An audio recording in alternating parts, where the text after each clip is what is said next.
What's the biggest mistake buyers make when choosing a builder? Looking at price only. You have to look at the overall picture. What do they have to offer? How are they going to meet your needs? How many people work for them? What are their reviews? Big picture is key, where price, they only focus on price most of the time. There are limits to what each builder will do, and there's different builders that will give you no choices, all the way up to where we'll give you so many. It's built like a custom build, but it's not. Insurance covers the home, like from flood, rain, hurricane, storm damage. Warranty covers the workmanship of what we built. Most builders are production builders, not custom builders. There's a big differentiation. Are you looking for a new construction home but don't know where to start and don't know if you even trust the builder? Well, today we're going to be interviewing a sales rep who has worked with many builders and has been doing this for several years. He's an expert and seen a lot on ins and outs on the frustrations with the buyers and also the builders. So we're going to have a great podcast with Paul. So let's go ahead and get started.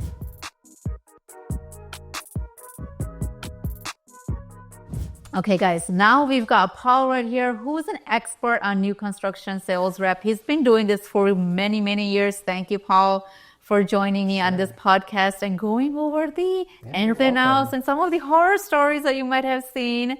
So first of all, Paul, tell me a little bit about yourself. How long have you been doing this and what's your background? So I've been doing my current job I'm on my 8th year now. And previous to new home sales, I did luxury automobile sales. So I decided to try new home sales. After doing the cars for a while, it just wasn't making financial sense. And I knew the market at the time when I got into it was a great place. And so I jumped in head first, and I've done really well and been very successful. That's great. And I've known you for many years, and I'm thankful to have you on my side, especially when it comes to new constructions. And I've got a bunch of questions here that my clients have asked me and wanted to get some clarification on. So first of all, as a new construction sales rep, what is your role guiding a buyer through a building process? So yeah, that's very multifaceted because I meet them first and understand what their needs are. And then I can direct them to where my community makes sense, the home site, the plan they want. And then we look at their financial, what do they want to spend? What do I have that I can offer them? So that's just the discovery part. Then getting them to the place where I recommend different places and home sites, and they can choose things that they want. Then we go to the getting pre-qualified, where we go through our preferred lender. We get them pre-qualified for the amount of the home they want to buy. Then we go to contract. And then if they're doing a build, then the relationship has just begun, because we have 6 to 8 months of going through the process. If it's an inventory, usually, depending on where it's at, we can close in 30 days. So that's a little bit of a quicker time turnaround, but I have to get them through the financing process, the closing process, inspection, and then closing. And then working with my realtor partners like you, with my preferred lenders, and then with my construction team. So I have many roles within that relationship. That's true. And you mentioned inventory homes. What is that then, a home that's being built? What is the difference? Yeah, what does that mean? So an inventory home means that all the selections have been made, the exterior selections, the brick, stucco, stone, everything on the outside as well as inside. So all the upgrades, the countertops, flooring, backsplash, colors inside the home, all the upgrades are already chosen. So when you look at an inventory home, the price of the inventory home is inclusive of everything. Whereas if you're doing a build, you have a base price plus a lot premium if there is one, and then any upgrades that go inside that home. So it's different because some people can't do a build because they need to see everything finished and have no unknowns. And with the build, there's lots of unknowns. So in an inventory, you can see the home completed. You can see everything. There's no surprises. What you see is what you get. So for a lot of people, that's the best way to go because they don't have to have the stress of doing the build and wondering what's going to happen or things like that would be more stressful for the buyer. That's true. And then it's more of it, I feel they're going to be comfortable is they know what they're paying for. Mm-hmm. They know there's no surprises. Now, what do you see when they're trying to build a house? There's a lot premium, there's a base price. Mm-hmm. But when they're doing their selections, what percentage can they factor in that they spend of price? Expectations wise? I want to go back real quick. One thing, when you're looking at an inventory home, sometimes the price is more negotiable because you don't get to choose all those things. So another big difference between a build and an inventory is going to be the price. You usually get a discount because you don't get to choose all the options. So to incentivize you to buy this home, a builder will typically discount an inventory. Where on a build, you get a build bonus usually, but not much of a discount.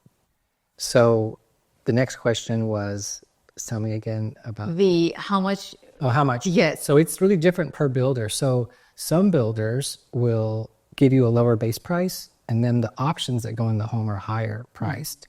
So I've seen some builders where it's $60,000, $70,000, where my builder, typically our base price is a little bit more, is higher than other competitors, but then our pricing for the upgrades is a little bit less. So typically I'm seeing in my community 25 to 35,000 in upgrades, and at the end you have a similar build house, but that the options cost you less with us, more with another builder. So it's a different strategy or a business plan depending on the builder, how they want to do it. So if they have a lower price home, that's, hey, this house is less expensive. So you typically go look at that house, but then you're going to pay more for the upgrades. So a lot of buyers don't see that till the final product, where we have a higher price because we do a lot better finish outs most of the time, and then our upgrades don't cost as much. So you can personalize your home more with us and still be within the same price range. And you mean better finishes? What do you exactly mean finishes wise? Finish outs like baseboards, standard features, things that are included. 8-foot doors are standard with my builder. They're an upgrade with most other builders. Our windows are typically bigger and they're standard. So other builders will give you the option to do bigger windows, but ours are standard. So finish outs like that, granite standard with us, where other builders may give you a lower end countertop and then allow you to upgrade to higher. So finish outs are going to be just that, the finish outs of the home, the upgrades in the home. Okay, which makes sense. And from a building perspective, when they say, I want to get the best deal, obviously there's not much room negotiation on building it from ground up versus an inventory home, correct? Right, because you're going to get to choose everything Yes. in a build. So there's value in that. You're not going to have to sacrifice or give up anything because you're getting everything you want. Or in the inventory, well, maybe the backsplash you wouldn't have picked, or the countertops you would have chose something different. Well, then you get a discount for that. Yeah. So there's always pros and cons, right? And Right. one or the other, and what you're looking for. And same thing also with when they're looking into a new construction. Sometimes they're scared because what we've been in the market, like the rates that fluctuated from what it was back in the COVID versus now. Yes. Some have backed out when they go under contract and they've noticed the rates went really sky high. Have you seen a lot of people back out and lose a lot of money in that? Or do the builders work around? So it just really depends. So each situation's individual, and typically rates will fluctuate, prices will fluctuate, but it's typically always going to cost more to build later, regardless of what you do. So if the house doesn't make sense and you back out, you want to wait and see if the market crashes. Well, it hasn't crashed. So I can't remember the last time that I had somebody bust out because of that. It was probably right in COVID when the housing prices had peaked really high. Yes. Man, people were just buying, here's a house, you have to take it or leave it. So in that times were people that when the rates went up within a few points and within a few months, that they couldn't afford it anymore because the payment had gone so high from the time they signed. Yeah. And that was only like a 6-month period. And then those people backed out, and then I only had one of those happen. But it's not normal because people that are fearful like that won't jump into the market anyway. They'll stay on the sidelines. Yeah. But, if you do back out, with my company, earnest money is not refundable. Can we talk to the buyer and work with them? And in some situations we did, and we were able to go ahead and give a discount to compensate for the shifts in the market. So each deal is individual, each person's individual. So you take those on a case-by-case basis, because things are going to fluctuate. But I always tell buyers, if you wait till next year or wait till the rates come down, now the prices are higher. Yes. So, you make the best decision that's best for you, but it's always cheaper to buy a house sooner than later. Yeah, that's true. Not wait around and think about what's going to happen down the road. But unless if you want to build it, your dream home or something. Well, true. Right. There's that. So I'm signing contracts now. I'm closing houses now that I started building 6 months ago, and the rates have come down. Good. So they're really happy about that. But we don't know, and that's just an unknown when you do a build. That's one of the things to consider. The market can change, the interest rates can change. So that's something that if you're not able to stomach that part, then maybe an inventory spider where you can close in 30 days. And that's where the education will come, and making sure you guys know what you're doing before you're buying a new construction home. Exactly. Another question I have is that in your experience, what are the biggest red flags that potential home buyers should look for when choosing a builder?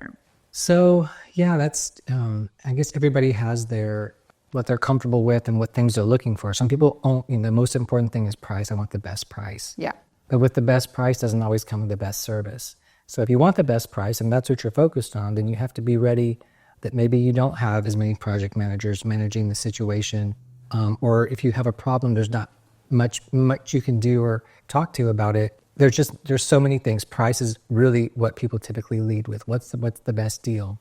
But with my company and my builder and other builders that are similar to us, we have project managers that manage, and we manage our own builds and we manage our own warranties. And a lot of prospects don't understand that if you go with the entry-level builder, better price, but then you don't have that customer service. And when you have a warranty issue, you have a 1-800 number to call. And they didn't build your house, and they're going to try to fix it as quickly and cheaply as possible and go on to the next warranty or deny the warranty. Where with my builder and higher end builders typically have lots of project managers, and we built the house so we know if there's an issue how to fix it, and we have the manpower to do that and are able to accommodate more. That costs more, so we have to pay people's salaries, so then the price of our home is more. So you kind of get what you pay for. Yeah. So if you're only focused on price, you get what you pay for. So that's, most of the time. So I would say just be open to what other things, not just price, because if all you want is price, you're going to get that price, you're going to get that service too. And the other thing is, let's look at the reviews. Let's see what they've done, what the past seen. That's huge. Because we've heard in the news there were some builders that had messed up quite a bit. Not to name them right here in the podcast, but the other question that I know that my clients were asking, the warranties, right? That's the other difference within a lot of the builders. Yes. They don't offer the same warranties. Most builders will give you 1 year. Yeah. My builder actually does 2 years, Yeah. and that's pretty inclusive of everything, workmanship. And then we do 2 years on the structure and on the foundation. And I've heard people tell me anything from 6 months warranty. Most builders will give you 1 year, but that year goes by really fast. And then if they don't catch whatever the issue is, then it's on you to fix. And I've heard as low as a 5-year foundation warranty. So you have to ask those questions, what do you offer as a warranty? And those warranties are included in the base price.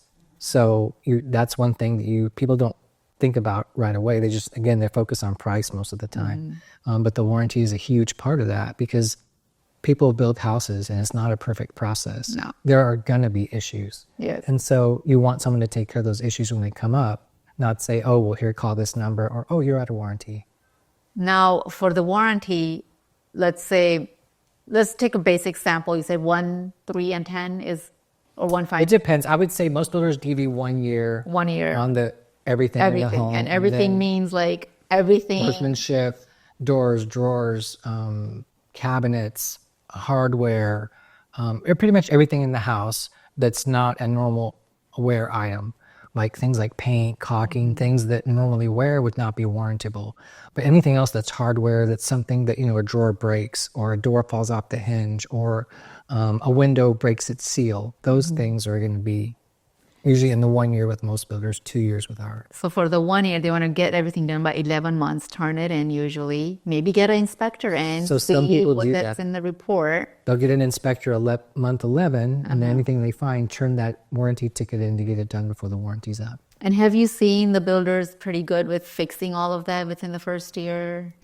It depends on the builder. Okay. I've actually built 3 homes with 3 different builders besides mine. I built 2 with my own builder. And so I've seen how things are handled. And the first home that I did a third-party inspection at the time of closing. and there was a list of like 16 items, and I took it to the builder and I said, these are the items that are on the list. And the day of closing, I didn't go to the house to check. I just asked them, is it done? Yes, it was done. I didn't check. I moved in. I lived in the house on 11 months. I did another follow-up third-party inspection, and about 8 of those 16 things were on the second list. Oh, wow. So they didn't even do them at closing. So I highly recommend Yes. that you check the things that are on that list. Because if they tell you they're done, you would hope that they would do the right thing, but that wasn't my experience. I wouldn't build with that builder again because I just feel like you're lying to me. And so why would I trust you again? And for that, because you don't know, because the buyer doesn't know if the items were done or not, I mean, I've seen some inspectors go out there to recheck it to see if they're actually done. Yes. Have you gotten reports like that? Or have you seen I don't many do that? I don't think I've seen anybody do that actually, Okay. but I think it's a good idea. Yeah, because I don't think it would cost them as much. Because it depends what it is. If it's stuff inside the house, you can go physically look at and touch and see, oh yeah, they did paint this wall. Okay, Yeah. well, you don't need someone to do that. But if like one of the things that they were supposed to do on mine was they were supposed to put a seal on one of the vents in the roof. And so I couldn't get on the roof and look at it. Yeah. So I didn't know. And so in that case, the things that you can't get up and look at, maybe have the third party come back out and do a double check. It's the best thing if you can do that. I was in a hurry. I was busy. I didn't make the time to do it. So I didn't double check. And so they did it the second time because I called them out on it, but you shouldn't have to call someone out. It should be done right the first time. Yes. So don't blindly trust the builders and everything, do your own due diligence, and spending so much money, why not a little bit more to get a peace of mind? That's the best practice for sure. Another question that we have is, how do builders typically handle issues and complaints that arise during constructions? And are they always forthcoming about potential problems? Like, are they willing to? So again, I think every builder is different how they handle things. In my company, we have a project manager that manages our construction managers. So when a customer brings up a complaint, we look at it and say, okay, this is what's the issue. How do we resolve this? And typically when it's a new build, when you're building a new house, if someone has a complaint, then we talk about, well, is this something that within our tolerance of how we build, or is this something that we need to fix and repair? Obviously structural things, we're going to repair those. But if it's something that we build and we do it the way that we do it and it's within tolerance, then we explain that to the buyer. And usually they're okay with that explanation if it makes logical sense. And some buyers just won't, hey, this is not how I want to do this. This is a brand new house. You have to fix this. I don't know what it is. We'll try to accommodate the buyer as much as possible. Now, that's my company. Yeah. Other companies, I've had them just tell me, no, that's not within our scope of how we do things, and I'm sorry, and that's just the end of it. So I think it really depends on the builder, and kind of going back to their customer service and how many people they have. How do they do it? Everybody's a little different, but those are questions you should try to find out up in front if you can. And you being a professional will know from the experience you've had with the builders you've worked with, hey, with this builder I've seen this, this, and this. With this builder I've seen that. So in that way you can guide them in a way they wouldn't even know what to ask. So it makes your job more valuable to the client. No, that's true. I have 2 questions leading to what you just said. Is the first one I don't want to forget is, we talked about the warranty. Let's say you said you have a 10-year warranty. A person, yes, or they bought the house. A lot of them move out very soon within the first few years. What happens to that warranty? So that also, it's going to be up to the builder's discretion. We actually had a conversation about this yesterday at my builder, and they had told us that once the original buyer moves out, that the warranty is no longer transferable. But in the past, it's been my understanding that it was transferable. So I would ask for clarification. I'll do that probably with my builder next week when we have our meeting, and just say, well, what is it? Because everybody is different, and it's almost like a car warranty, right? Mm-hmm. It's for the original owner, and most of the time. Yeah. So when they trade it in or they no longer have the car, then the second owner doesn't get that. So it's something that you're going to want to ask specifically at the beginning and say, what if this happens, and give them that. Because I've always been under the impression that it is transferable. It stays, not transferable, it stays with the house. Yes. So you don't have to transfer it. But this just came up last week at my builder, and the construction manager said, no, it doesn't. Once they move out, that's the end of the warranty. So, And it just expires. Like and that's just the end. So 10 years is gone, basically, the structure. Well, I just don't know that they give up that 10-year structural, because that's one of the things that we talk about when I'm selling my house is that you get a 10-year on the foundation, and that's a big deal. So that actually brings up a good point, because it's hard for me to understand that we would give that up. From a business perspective, I understand why the builder wouldn't do it, because now they're not responsible. Exactly. But from a customer standpoint, I still want that. You still want it because what if you want to sell a house? They're going to ask you, Sure. do you have these warranties? Are they transferable? If they're not, then you're probably going to lose that buyer that's interested in your property with a new It's not going to help. It's not going to help you sell it. Right. Yes. I will get back to you on that. Yes, very important to know. Do your due diligence on that also. It's easily missed for people not to know, is it transferable with the new owners? The other question you had brought up was having a real estate agent. Now, is it a good value on a new construction to have a real estate agent? Because I've had a client, well, several that had been, so I guess there's two leading questions to this. First of all, is it a good idea to have a real estate agent in a new construction home? I think so. Someone buying a home, typically a lot of these are first-time home buyers, and they have never bought a home before. There are so many moving parts to the equation. Typically, the builder's paying for the realtor's commission. So why would they not? It doesn't make any sense to not have one. You want an advocate for you, someone that has been doing this before, knows the pitfalls, knows the red flags, and that can advocate for you to make sure you have a good experience. And not only that, but the negotiation part of it too, because you know the market and you know what people are doing, you know the communities, and this is a hot community. They're not negotiating as much. Oh, this place, well, this is so far out, you can get a better deal. So you can guide them. It really doesn't make any sense to not have a realtor. Yeah. And I have had people come and ask me, if I don't have a realtor, will you give me that percentage of the commission? And my company won't.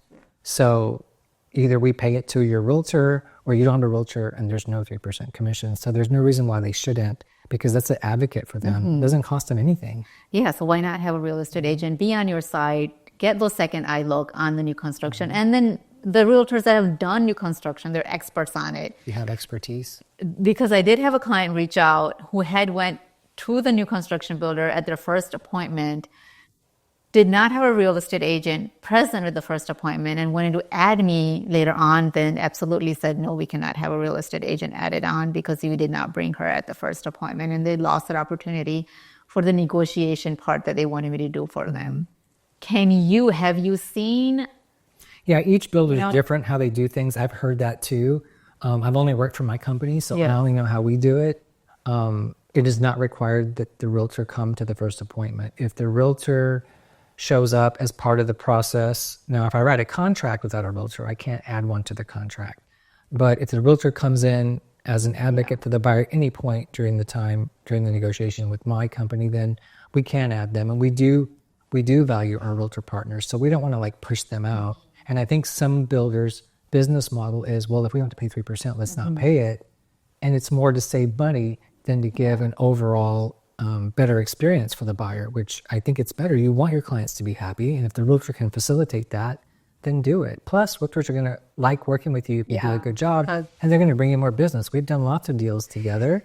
And so, when you think of my builder, you're going to say, hey, well, let me reach out to Paul and see what he has for me. It helps us both. Yeah. So to not have a realtor doesn't make sense, but people do it. But I think it's in their best interest to have a realtor partner working with the on-site partner. It just gives the best experience overall. Yeah, because realtor is not just there for that one time. She's going to, or he or she's going to be throughout the whole process helping you guys with, not with the negotiations you've seen. What else have you seen them help out with? Well, even after. So, yes. You know what? Hey, I have a plumbing issue. It's not under warranty anymore. Oh, I have a plumbing trade that I can give you the information. Yeah. I tell people, just because you close a house with me doesn't mean our relationship is over. I'm still here for you.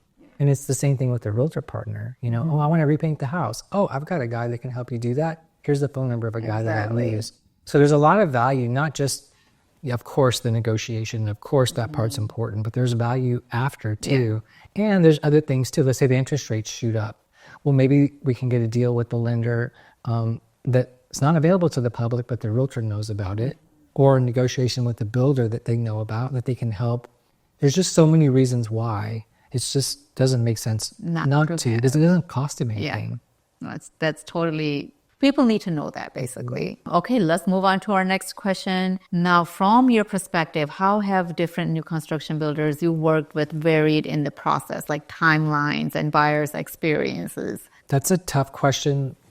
Not a tough question. The building process is a tough process. So when you're setting an expectation with buyers and telling them, oh, it takes 6 to 7 months to do a build, they're going to start making plans for those 6 to 7 months. But I always say that can change.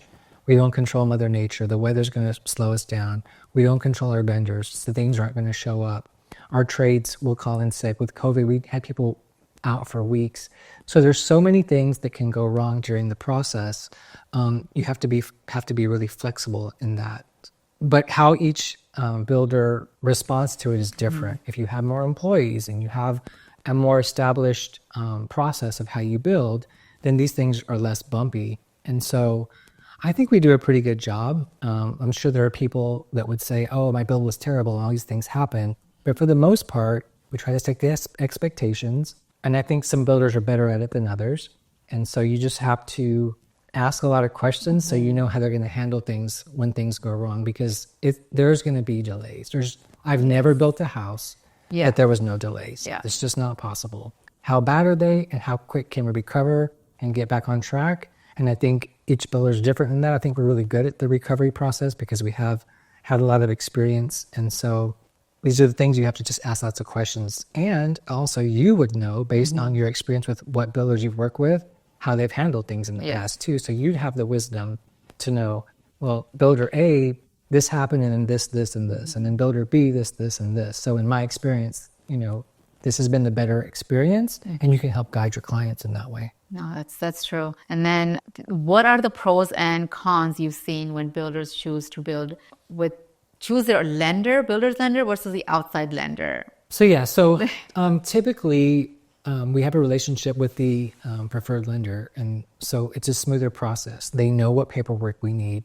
They know our process, how we build. It's very smooth normally when we're doing the preferred lender. Now, these outside lenders, and a lot of them are digital. You never see the person. You do everything online. They will undercut the rates. They'll be a little bit less expensive, but then you don't have that personalized service of being able to call someone, hey, this is what's going on, or meet with them. Our agents will actually meet with the people and go explain things to them and help them with the bank statements and all that. So it's kind of that thing, you get what you pay for. Yeah. It may cost a little bit more, and a lot of the times they're actually trying to match these outside lender rates.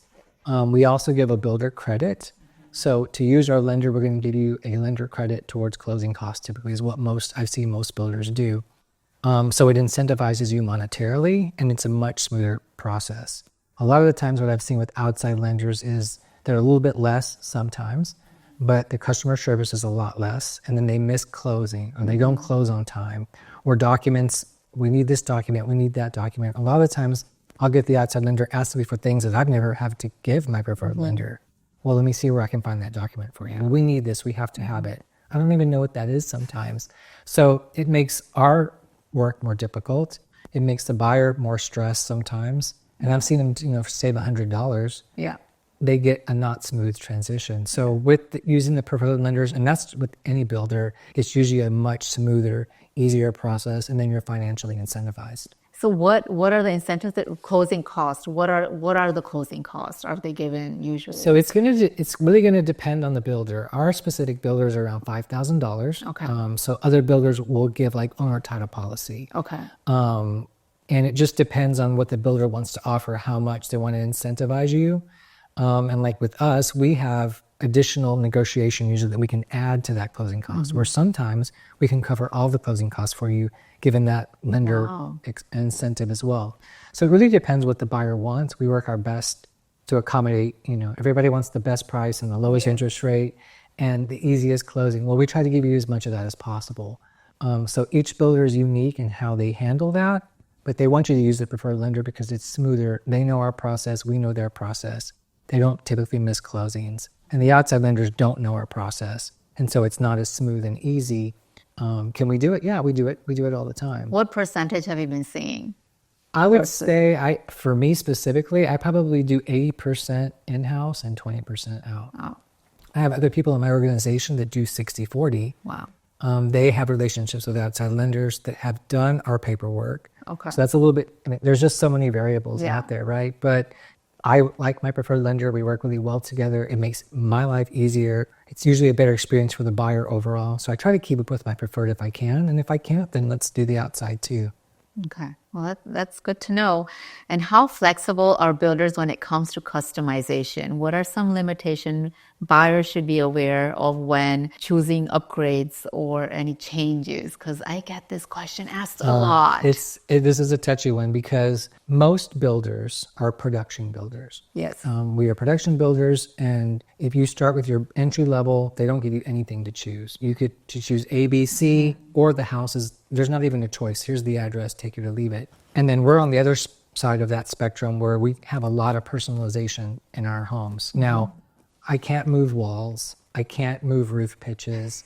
So I think people think when you're going to build a house with a builder, they can just do anything. Yeah. Well, no, there's limitations. If you want to do a custom build, which is what moving walls and moving ceilings, then you go to a custom builder and they're going to charge you $200,000 or $300,000 more because you can move the walls. You can put the bathroom wherever you want it. So the expectation is just because you're building the house from the ground up, there are limits to what each builder will do. And there's different builders that will give you no choices all the way up to where we'll give you so many. It feels like a custom build, but it's not. So when you get into that process, you need to tell your sales professional, what do you want to do? Because if what you want to do is not realistic, we should tell you right away.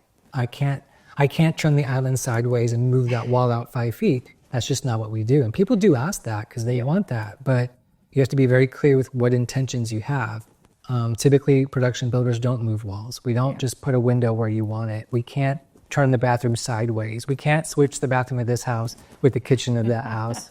And people ask that all the time. It's funny because I'm telling you, because I've done that when I've built 2 of my homes. I would tell the builder, can you add a window here? I know another one here. But back then, I think they were flexible. I don't know what it was. Some will. This was probably like 8-10 years ago. I don't know. Now it's changed. It depends on the builder. Yeah. Some builders will let you. I know a builder that's a production builder, but they really market themselves as a custom builder, and they will let you put that window in. My builder will not. It depends. I mean, there's times when they'll make an exception, but typically it's much more expensive to do it. It doesn't make sense to do it. I'll put that window in for $5,000. Well, why $5,000? Because that's not what we normally do.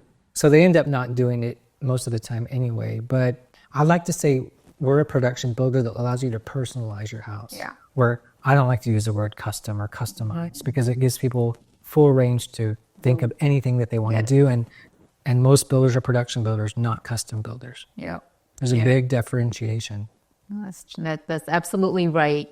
Leading to our next question is on a lot of people think that this is a brand new house. It's a brand new house. Everything is great. Why do I need another inspection? Or even that, another question is sewer inspection. There's 2 things now. Well, so it is a new house. That's right. But it's also built by human beings. And the guys may have had a long weekend and they're not running back up to 100% on Monday when they put in that drain line. So it might not be perfectly straight. But when you do a third-party inspection, they run the cameras in there to make sure. So it's just double checking a human's work. Yes, it's a new house, but there's so many moving parts. And it's just better to check and be sure. If you don't want to, you don't have to. You've got a warranty. Yeah. But some people rest easier knowing that they've had someone check the work. Yeah. Because it is building a house is so many moving parts, and human beings, we're going to make mistakes. And so we want to minimize that. But at the end of the day, it's going to happen. So a third-party inspection would help you see things that you normally wouldn't see because it's not your scope of what you normally do. No, that's absolutely right. And now you said about warranties that are out there covered. Now, I had a client ask, warranties through the builders, are they covering? You guys don't. I know some builders that do have appliances. I don't think that warranty is covering the appliances. It does for us. For you guys, So typically that 2-year warranty will cover any appliance that we put in your house. Now, we don't do refrigerators and washers and dryers as standard. Yeah. We used to not even offer it as an upgrade after COVID because they were hard to get. We're offering it again, and we can put that in as part of the negotiation. So if we do negotiate or you decide to buy those things with us, those are covered for 2 years. And then some of them have longer warranties through the manufacturer separately. Yes. So we would cover it for 2 years. So if you bought from another builder that only had a 1 year, those things should be covered from that builder. I mean, I can't speak for them because I don't work there, but if the 1 year covers everything, then those appliances should be covered for the 1 year. We do too, so they're covered with us for 2 years. And people have asked, can I give you a refrigerator to put in? Can I give you a stove to put in? Will you put in this, a range that I want to do? And we don't do that because we have a 2 year warranty on it. And if we don't supply the product, how do we know we're opening ourselves up to liability? If that product fails, well, you put it in, yeah, but you supplied it. So we just don't do things like that. And people are like, well, why can't you just put in this wolf range that we want to put in? It's like, you can put it in after you close. After you close. They can't do any changes. Right. Until anything that we sell you that we put in your home will be covered for those 2 years. Okay. Home warranty, home insurance, two different things. Very different. Insurance covers the home, like from flood, rain, hurricane, storm damage. Warranty covers the workmanship of what we built. So it's a little bit different. That's why I had a client ask, oh, they're providing us this. Why do we need home insurance? No, home warranty. There's a very different thing. Not home insurance is not provided by the builder. Right. So it can get confusing to some people. Yes. We're in the business, so we understand. Yes. But they're like, why do I need both of those? Because one is, from damage from Mother Nature and one is from what we did. So it's two different things that are covered. That's true. We talked about the delays, how you guys handle it, or I guess, how do you handle delays? Let's say that you have told them that it's going to close in a month. You're not closed. Buyers are mad because they're wanting to get out with the apartment. They have to pay more. So this has been a big issue with our company and with any company because people want to hold you to your estimate. So I specifically am very careful when I tell someone it takes between 6 and 8 months to build your house. And as we go through the process, we'll give you updates and we'll give you estimates. And I say we are working towards a completion of, unless there's any delays. And so when they say, well, you told me 2 months, I say, well, we're working towards 2 months. Now it's going to be closer to 3 because the brick didn't show up and it put us 30 days behind. So if you want to make decisions to end your lease or extend your lease or not, you're welcome to do that, but you can't hold me to that because I'm telling you these are estimates. And to be very clear with them that this is a moving target. And I'm going to give you an estimate because you have to make decisions to get your movers set up. But if things get delayed out of our control, there's nothing we can do about that. So I'm very clear and I set expectations as firmly as I can with the caveat that it may push. And what's also happening now is we're getting better since COVID. So we're pulling them in sooner. Yes. Well, we want to close in December. Well, your house is done now. You have to close in November. Well, we have our lease. And I'm like, well, the contract states you will close at the time that the builder says the home is complete. So it can go either way. So I'm real careful with my wording and setting my expectations. And even when you're careful, they still are disappointed and said, well, we were going to do this. I understand. So communication is so important in that you communicate your updates. This could change. This is an estimate.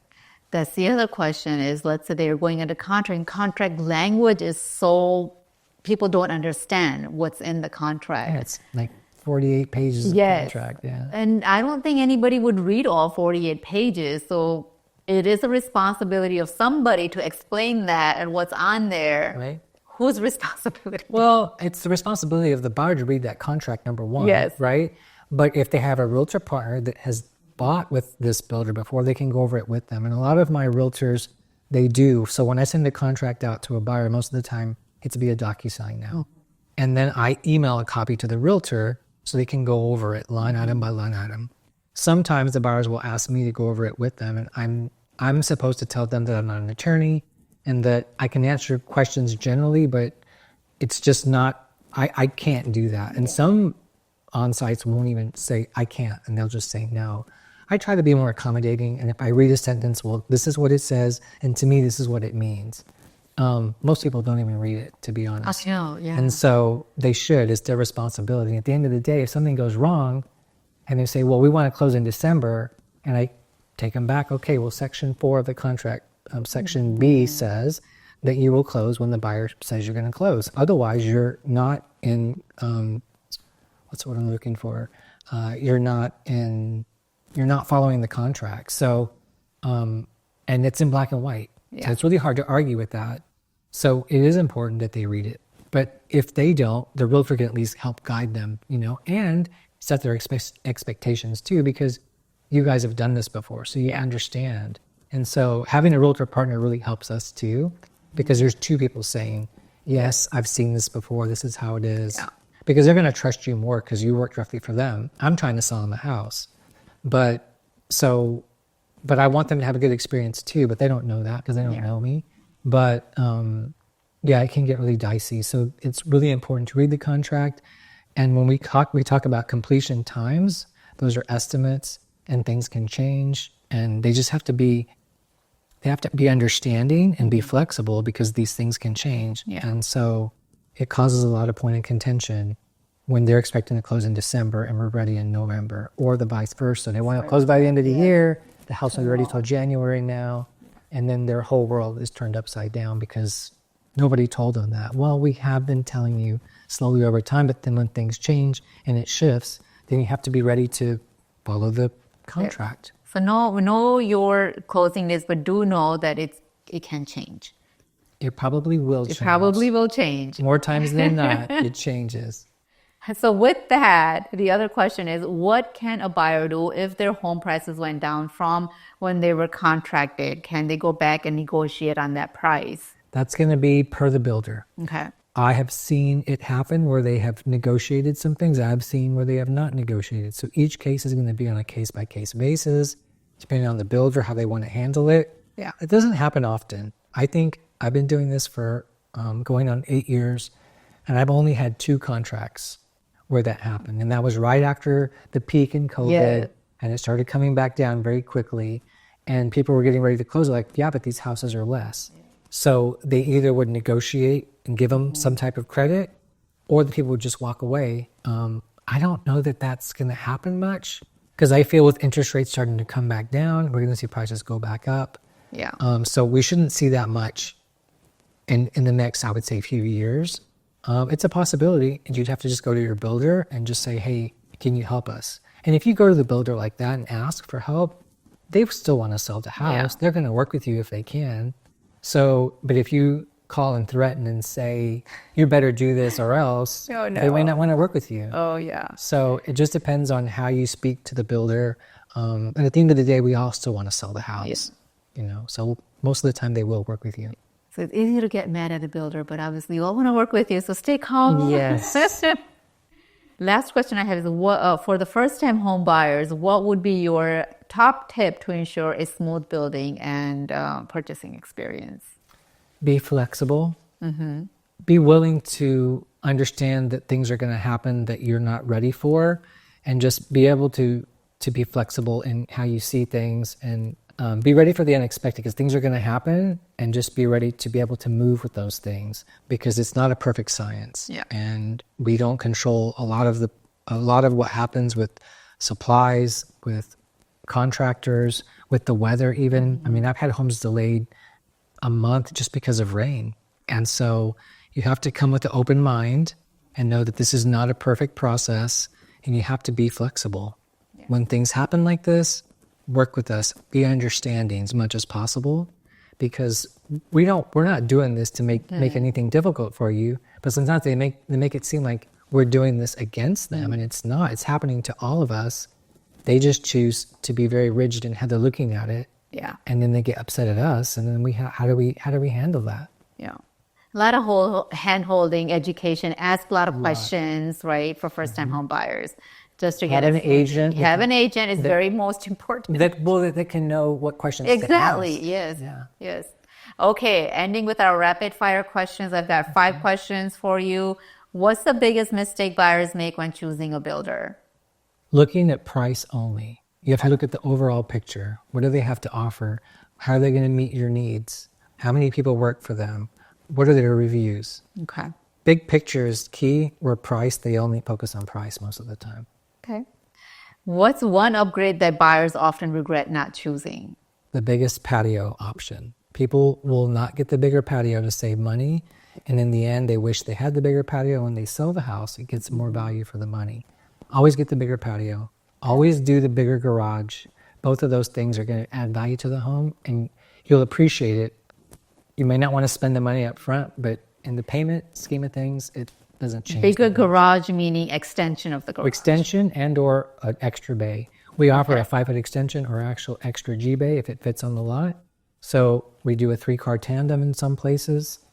Everybody wants a bigger garage. Everybody wants a bigger patio. So if there's an extension of the 5-foot garage, if there's something on top of the garage, does that get extended, like a game room or something? It's going to depend on the plan. I wouldn't say if it was a game room, it would get extended. It just depends on how the architect built the roof pitch.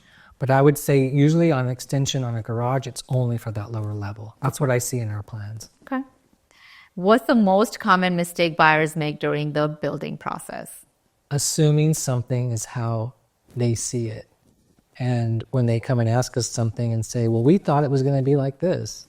Well, no, that's not how we do it. So people view things through their own lens. And when that lens doesn't match with how we build, it creates a lot of problems. So it goes back to the flexibility and understanding, because we build how we build. We've been doing this a long time, but you might see it in a different way. Well, if I was doing this, I would do it this way.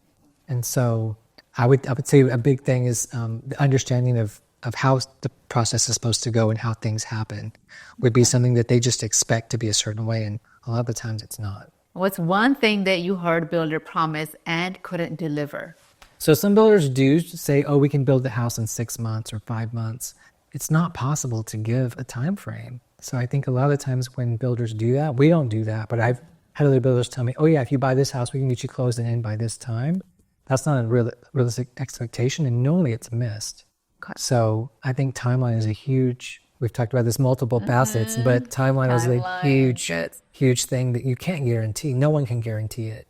And I heard other builders say, oh, we can do this by this, and then it doesn't happen, and so it leads to disappointment. Oh my gosh. Okay, just to end it with, what is one thing that you were shocked in your career that you've seen out of memory with new construction phase, with the buyer or the builder? They're like, wow. So I had a client one time that was going to buy a house from me, and she had bought from a high production builder, entry level, but it was her first house. And she came and did a build with me. She signed a contract, started building her house. And when they went to do a third-party inspection to list her house, they found that the foundation was off by about 4 feet. And when she went back to the builder said, well, call the 1-800 number of warranty we gave you. We feel that foundation is within specs, and they would not help her. And I couldn't believe that in the day of social media that we live in, that they wouldn't try to help this person so that they could be a win and say, oh, we helped this person, instead of her going on social media and bashing them and saying all the things that she said. You know, that foundation needed $25,000 in work to level it, and they refused to help her. And that would be another builder that I would definitely not ever go with if I was building my own home. I just don't think my company would do that. We stand behind our products. We build a good quality product, and for 10 years, we're going to make sure that foundation's right. So when I heard this other builder didn't do that, I'm like, wow, that is crazy. Yeah. I was shocked. That they wouldn't help her. And they had farmed out the whole process to somebody else and kind of just passed the buck.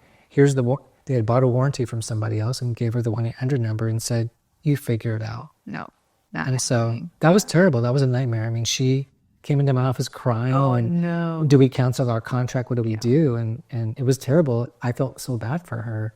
But they did end up actually selling the home using the letter that the builder provided, that it was within the specs that the builder had provided. So I guess it all worked out, but they could have been more helpful with her. It's not good for somebody to, the expectation was not there and it's not delivered the right way. So thank you, Paul, for doing this podcast with me. And I hope you get kind of understood a little bit about new construction, how you build, how you kind of go pick a builder, how do you trust a builder, and the importance of having an agent. And well, thanks for watching, and we'll see you next time. Take care. Bye.